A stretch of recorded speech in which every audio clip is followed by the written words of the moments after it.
On April 27, 2008, Ashley Force, facing off against her father, becomes the first woman to ever win an NRA Funny Car race and helped break down barriers for other women drivers. Let's dive into the history of this iconic moment today on Daily Sports History.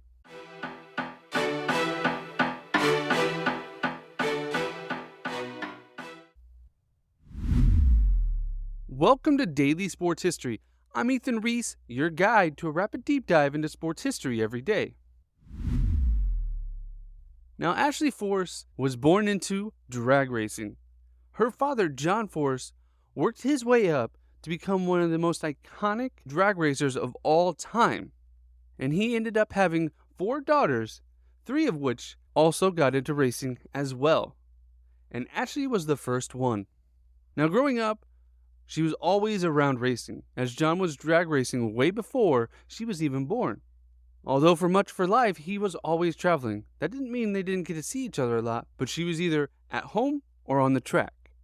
And the family struggled until 1990, when he finally won his very first Funny Car World Championship. Now, a funny car in drag racing, a car you could buy from a manufacturer. So kind of like the stock cars in NASCAR are meant to be, but a dragster. But they do way more modifications to these funny cars nowadays than they do in NASCAR, creating custom fiberglass or carbon fiber bodies, but still representing major car brands, such as Chevrolet does the Camaro, Dodge has the Charger, Ford has the Mustang, and Toyota has the Subaru, as well as many others worldwide. And today, the average cost for a funny car fully built is between $2 and $3 million. And when they first started out, they looked more like regular cars. Now, you would never even think these cars would hit the road, as they looked like giant wedges going down the strip. Now, Ashley came to her father when she started to get closer to the age of driving and expressed her desire to follow in his footsteps. And he was enthusiastic to teach her everything he could to help her have success in the sport. But he wasn't just going to give her a handout. See, she actually started in other competitions before she made her way to the major NRA series. First, she started in the Super Comp, which are the drag racers that are very long and thin with the small wheels in the front and the big wheels in the back, and have the engine behind the driver. And after doing this for a few years, she moved up to the top alcohol dragsters, otherwise known as A Fuel. And while she was doing this, she was actually attending college at the same time. She was going to Cal State Fullerton, majoring in communications. So she would go to class Monday through Thursday and then fly out wherever the races were being held. It made for a very tough time to begin her career, but she really wanted to have that degree. It was something that she wouldn't pass up. She knew that the college was something she could use even after racing. After she graduated, she went full time. And she finished her A-Fuel career with 5 career victories, 5 number 1 qualifiers, and it was able to move up to the major NRA series in 2007. She moved up to the NRA Powerade Drag Racing Series in the Funny Car division, the same one as her father. And she actually joined her father's team, where previously she had been on different teams, as her father wanted her to gain knowledge, not just from him, but from other racers around. And this allowed her to grow her mentality. The NRA, and we'll have to do a whole other episode on how the NRA started, but it started way back in 1951 in California to form a governing body for the sport of drag racing. And every year, they hold the U.S. Nationals at Lucas Oil Raceway in Indiana, which is like the Super Bowl of drag racing. And the winner of that gets the Wally Trophy, named after Wally Parks, who founded the NRA. But 2007 wasn't all perfect. Her dad wasn't her only teammate. There was also Eric Mindel, who was a dear friend of Ashley's and John's, and he passed away during an accident in Dallas a few months before her first win. And she often describes Eric as a brother, as they were so close during this time. Despite the challenges, she did win one thing. She got voted AOL's Sports World's Hottest Athlete.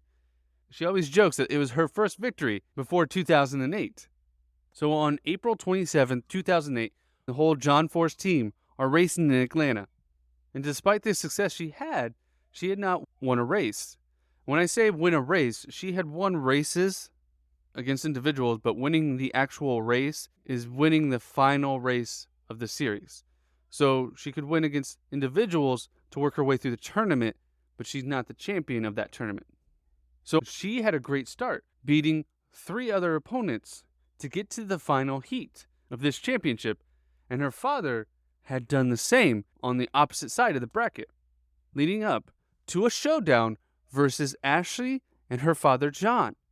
And they both come up, and they both are sponsored by Castrol GTX and plastered all over their cars. But John's is green and Ashley's is white, so you can tell them apart. And both of them are Ford Mustangs, although you wouldn't be able to tell by all the modifications. And they pull up to the starting line, and they're teammates, so they're on the same radio, so they can hear each other and hear each other's teams as they're going.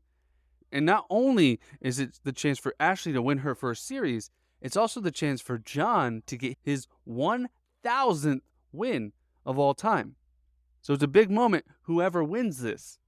And John is trying to control everything, and he hears from his team that there's water at the end of the track, and he wants to make sure that it's safe and that there's no issues, as it's not raining at the starting line. And he's yelling and arguing with his team, so much so that Ashley, who's on the same radio, pulls out her radio from her helmet because she needed to focus and not listen to her father complain. They deem the track is safe for the race, and that's when both drivers pull up to the starting line, and you see the light tree.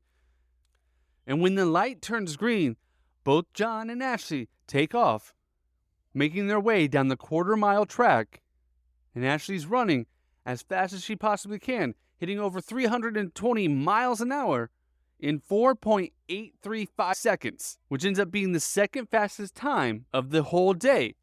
But her father, John, didn't even finish. He smoked his tires, meaning his tires blew, and in a puff of smoke, his daughter literally left him in the dust, becoming the very first female to win a funny car race.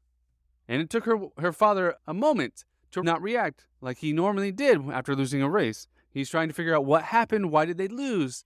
And his crew chief tells him, John, your daughter just won her first race. And everything changed. He went to congratulate his daughter on her very first win.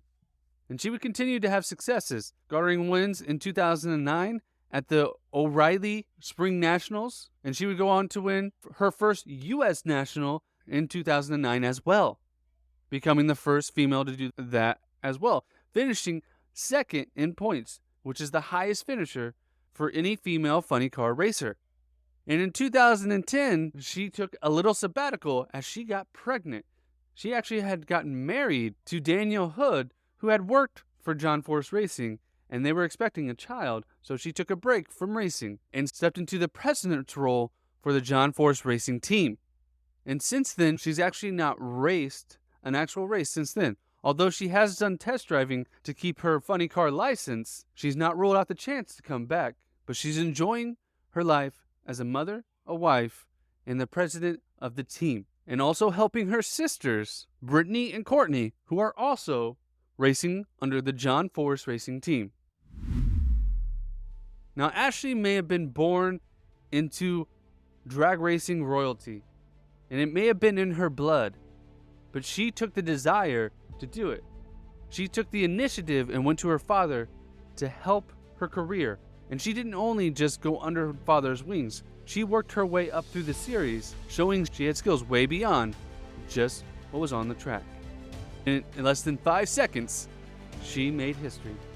And if you like the history that we're giving you, please like and subscribe wherever you're listening. It means the world to me, as we are a one-man show here at Daily Sports History. I am the writer, researcher, producer, editor, and your faithful host. And I hope you come back for more Daily Sports History tomorrow.